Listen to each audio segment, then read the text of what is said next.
बैठा जिसके दिल में दर्द, हमारे आदरणीय संत बैठे हैं, सारे लोग बैठे हैं। तुम लोगों ने तो ये ऐसा कर दिया किसी पॉलिटिकल पार्टी की ये जो न सभा हो। हमारे साथ भी हजारों युवा आए थे, बुलेट लेके आए थे, सारे लेके आए थे। पहले ही समझा दिया तुम लोग, जो हुड़दंग करेगा हमारे साथ चलने की जरूरत।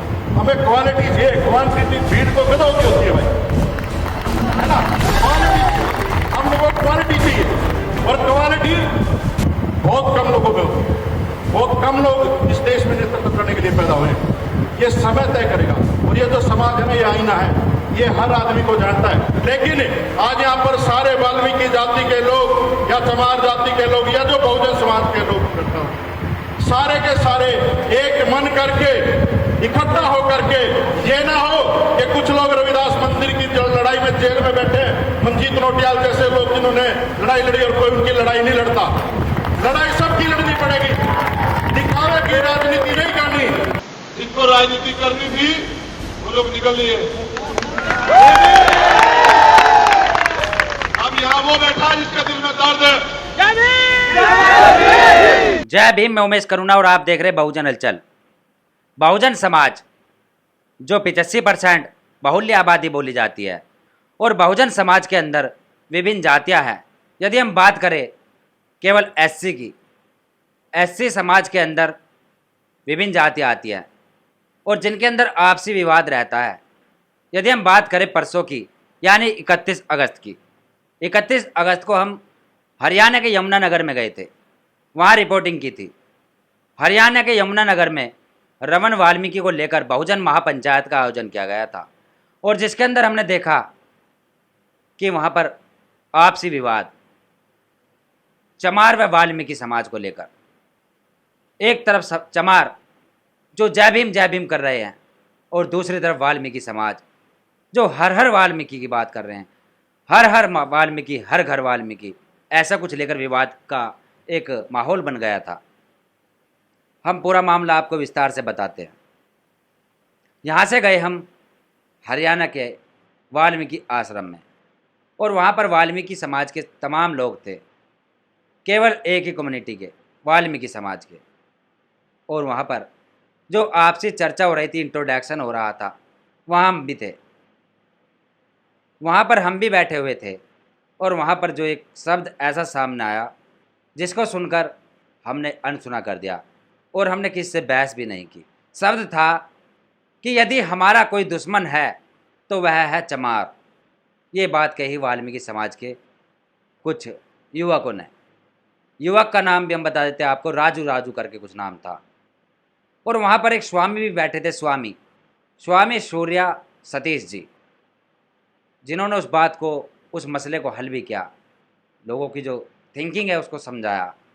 और कुछ वाल्मीकि नेता भी वहाँ पर मौजूद थे, जो एक शिक्षित लोग कह सकते हैं जिन्हें हम, वह थे रमेश चंद्र गहरा, DS4 के राष्ट्रीय अध्यक्ष, वह आरक्षण बचाओ संघर्ष समिति के भी नेता रह चुके हैं और अभी भी हैं। उन्होंने भी माहौल को समझने की कोशिश की और माहौल को सुलझा।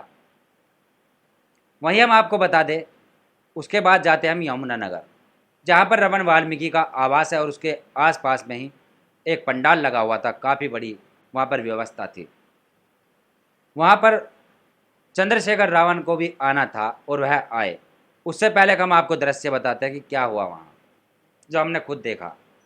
बहुजन समाज की विभिन्न जातियाँ वहाँ पर इकट्ठी थी और जिसके अंदर एक, हम कह सकते हैं कि दिशाहीन थे वह लोग।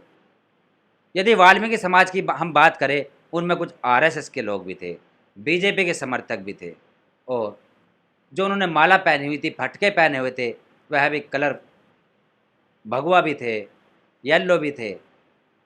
लेकिन यदि हम भीम आर्मी के समर्थकों की बात करें, उसमें वाल्मीकि समाज के भी थे, जाटव, चमार और अन्य बिरादरी के भी लोग थे। उन्होंने फटके पहने हुए थे अपने गले के अंदर, नीले कलर के, नीले फटके और नीले ही वस्त्र, पगड़ी वगैरह उन्होंने पहनी हुई थी। और वहाँ हमने देखा कि जो समाज था वह राजनीति करने लगा और संदीप वाल्मीकि भी वहाँ पर आए थे, पूर्व मंत्री संदीप वाल्मीकि, वह भी वहाँ बैठे हुए थे, मौजूद थे। और वाल्मीकि समाज की यदि हम बात करें तो वह शायद जय भीम कम बोलता है, मतलब कि कम लोग जय भीम बोलते हैं, वह वाल्मीकि समाज की ज़्यादा जय जयकार करते हैं, वाल्मीकि भगवान की ज़्यादा जय जयकार करते हैं। और हमें वहीं लगा कि यहाँ पर विवाद हो सकता है आपसी, क्योंकि भीम आर्मी वाले समर्थक वहाँ जय भीम जय जय जय जय जय भीम कर रहे थे, और वाल्मीकि समाज के लोग वहाँ पर जय वाल्मीकि, हर वाल्मीकि, हर घर वाल्मीकि, इस तरीके के नारे लगा रहे थे। और यदि हम संदीप वाल्मीकि जी की बात करें, जो पूर्व विधायक पूर्व मंत्री रहे हैं, उनका नारा था कि हर हर घर से आई आवाज़, कि हर घर से आई आवाज़, जय वाल्मीकि जय रविदास, ऐसा नारा था। और जय भीम का भी नारा था। तो इन नारेबाजी को लेकर, जय भीम को लेकर और जय वाल्मीकि को लेकर आपसी विवाद वहाँ पर सामने आया, जिसमें हमने देखा कि अनुशासनहीनता थी भीम आर्मी के समर्थकों में। जैसे ही चंद्रशेखर की एंट्री होती है तो वहाँ पर चंद्रशेखर के नारे लगते हैं कि देखो देखो कौन आया, शेर आया शेर आया, देखो देखो कौन आया, शेर आया शेर आया, इस तरीके के नारे लग रहे थे। और जय जय जय जय जय भीम, ये तो खैर नारा चलता ही है। और वहीं वाल्मीकि समाज के जो लोग थे, जो समर्थक थे, उन्होंने इस चीज़ को विवाद किया, इस चीज़ पर उन्होंने भीम आर्मी का बाइकाट करने की कोशिश की गई। चंद्रशेखर वहाँ पर आकर बैठे, आने के बाद माहौल को किसी न किसी तरीके से शांत करने की कोशिश की गई। और वहीं हम यदि बात करें राजेंद्र वाल्मीकि, जो रमन वाल्मीकि के पिताजी, शायद वह भी शिक्षित है, राजनीतिक लोग भी हैं वह, उन्होंने माहौल को किस तरीके से समझाया, किस तरीके से माहौल को संभाला, वह हम देखते रहे। कुल मिलाकर हमने यह देखा कि जो वाल्मीकि समाज के जो नेतागण थे, सामाजिक संगठन थे, और जो भीम आर्मी के संगठन थे या अम्बेडकरवादी संगठन थे, यदि हम जातियों की बात करें, वाल्मीकि संगठन, वाल्मीकि पार्टियाँ, वाल्मीकि नेता, वह दूसरी तरफ चमार नेता, चमार पार्टी, चमार संगठन एक अपने वजूद को लेकर, अपनी जातियों को लेकर काफ़ी विवाद करते हैं, घमंड करते हैं, एक दूसरे से किलसते हैं, लेकिन यह गलत है। यदि ऐसा ही चलता रहा तो समाज कभी एकजुट नहीं हो सकता, ये कभी बहुजन समाज नहीं बन सकता, ये टुकड़ों में बटा रहेगा। और जो आज वारदात होती है, इसका सबसे बड़ा कारण यही है कि एक तरफ लोग बाबा साहब अम्बेडकर जी की तरफ जा रहे हैं, उनको फॉलो कर रहे हैं, उनके आदर्शों पर चल रहे हैं, शिक्षित हो रहे हैं, और दूसरी तरफ हम किसी का अपमान नहीं करेंगे, ना ही किसी की आस्था को ठेस पहुंचाएंगे। दूसरी तरफ पाखंडवाद आडंबरों से बाहर नहीं निकल रहे। यदि हम वाल्मीकि भगवान जी की बात करें तो उन्होंने भी हाथ में एक मोर का जो पंच होता है, मोर का पैच पकड़ा हुआ है, जो कलम का काम करता है, यानी कि लिख रहे हैं वो है। चलो उन्होंने रामायण लिखी, रामायण की उन्होंने रचना की, लेकिन उसका जो उद्देश्य है हाथ में कलम, कलम पकड़े, शिक्षित बने और महत्व जाने, दुश्मन दोस्त को पहचाने, संगठित रहे, एक दूसरे को देखकर किल सेना।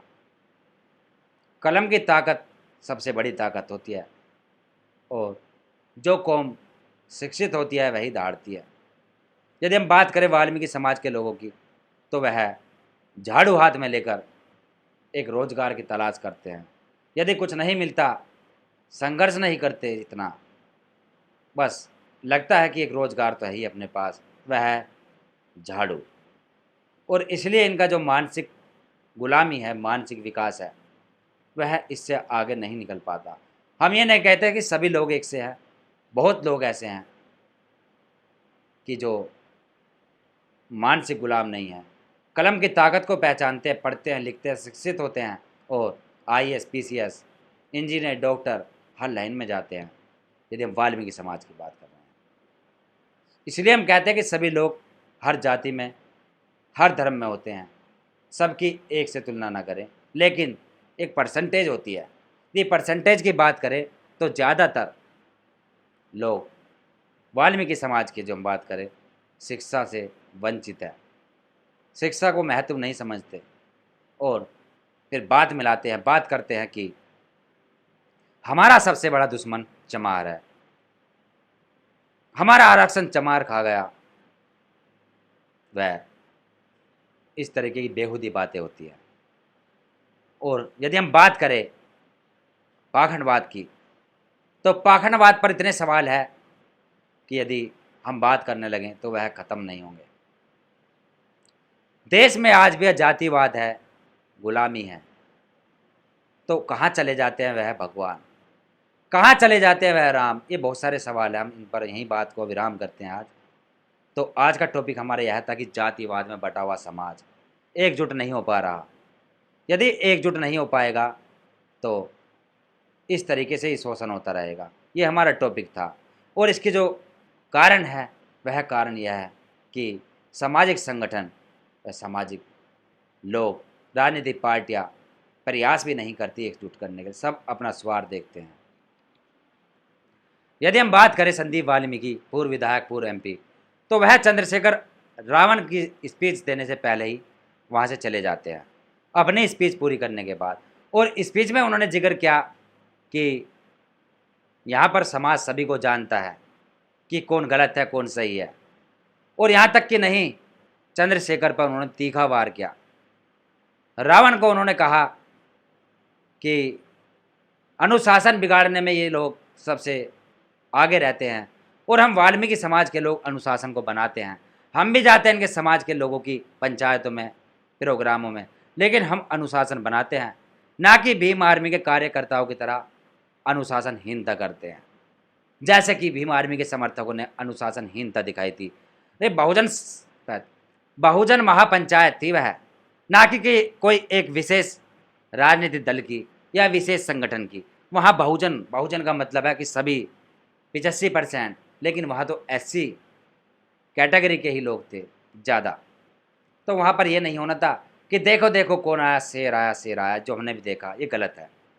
किसी विशेष एक व्यक्ति को आप नारेबाजी कर उसको आप एक तूल पकड़ते हो, उसको एक लीडर बनाने की कोशिश करते हो, तो वहाँ और भी लोग हैं, ये मत भूले।